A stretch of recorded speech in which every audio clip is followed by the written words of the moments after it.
Здравствуйте, друзья! С вами Роман Фат.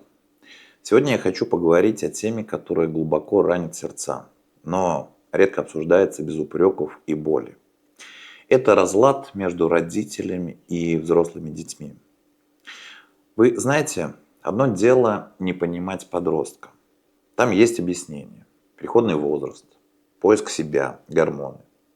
Но когда взрослый ребенок, у которого своя семья, свои дети, начинает отдаляться, возникает ощущение, будто перерезали незримую энергетическую нить. Вы что-то советуете из опыта, из доброты, из заботы. Как воспитывать внуков, как справляться с бытом, как беречь здоровье или выбирать окружение. А в ответ стена. Сейчас другое время. Ты ничего не понимаешь. Не лезь, у нас свои принципы. И вот уже вы чувствуете себя лишним. И вроде бы не хотите навязываться, но и молчать тяжело. Вроде бы не ссоритесь, но внутренняя тревога и холод в душе растет. Иногда доходит до того, что семьи перестают общаться. И никто не делает первый шаг. Потому что внутри у каждого живет обида. Ожидание, что он должен извиниться первым. И бесконечное «а почему я должна, если?». Но я хочу напомнить вам одну важную вещь. В эзотерике есть понятие. Род – это энергетический поток. Это не просто генетика. Это энергетическая линия, в которой передается мудрость, сила и поддержка. И когда в этом потоке трещина, разлом, обида, вся система начинает сбоить. Вы теряете силы. Дети теряют поддержку. Все, что не проговорено, передается через боль, через осуждение. И это важно исправить. Не ради того, чтобы просто помириться, а ради того, чтобы восстановить поток любви, который должен течь между поколениями, как живая энергия.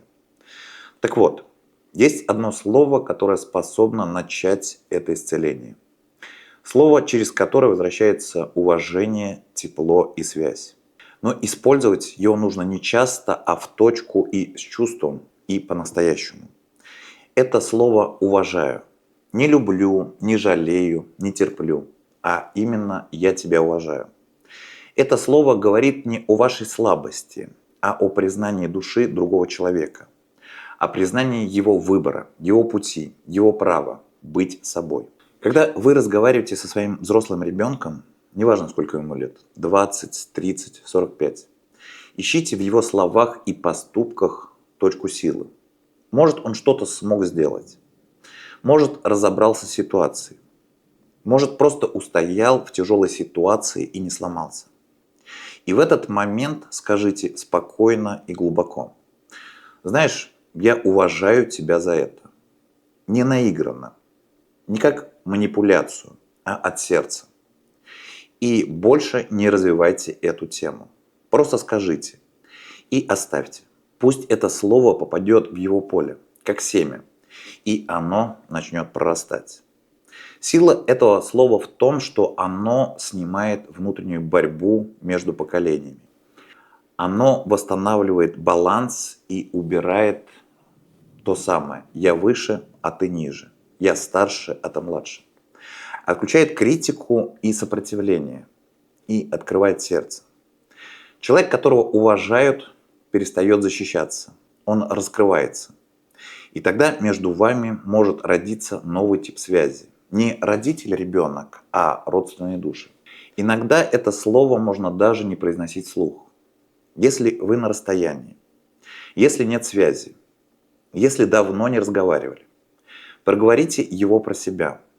Закройте глаза, представьте лицо своего сына или дочери и скажите про себя: «Я уважаю тебя за все, что ты прошел, за то, что ты есть». Поверьте, эта энергия дойдет до вашего ребенка.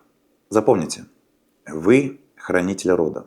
Если вы начинаете исцелять родовые связи со своей стороны, даже не получив ответа, даже не добившись одобрения, вы все равно запускаете мощную волну очищения. И иногда спустя недели, иногда месяцы, дверь снова откроется. Может, поступит случайный звонок. Возможно, вы просто почувствуете, что обида ушла. Уважение – это самая высокая форма любви. Она не требует ответа, она просто есть. И когда вы ее излучаете, мир начинает возвращать вам тех, кого вы почти потеряли. И еще, друзья мои, если на вас колдуют, наводят негатив, на разлад ваших отношений, и вы чувствуете, что идет что-то не так, и никакие действия не помогают, и все валится из рук, нужно обязательно снимать это воздействие и защищаться. Это не всегда можно сделать самостоятельно. Ведь многие сигналы люди замечают уже слишком поздно. Поэтому, если вы чувствуете, что больше не можете так и хотите избавиться от чужого колдовства, восстановить свою жизнь, записывайтесь на консультацию по ссылке в описании к видео. С вами был Роман Фат. Берегите свои родовые связи и помните, что вы сильнее любой обиды.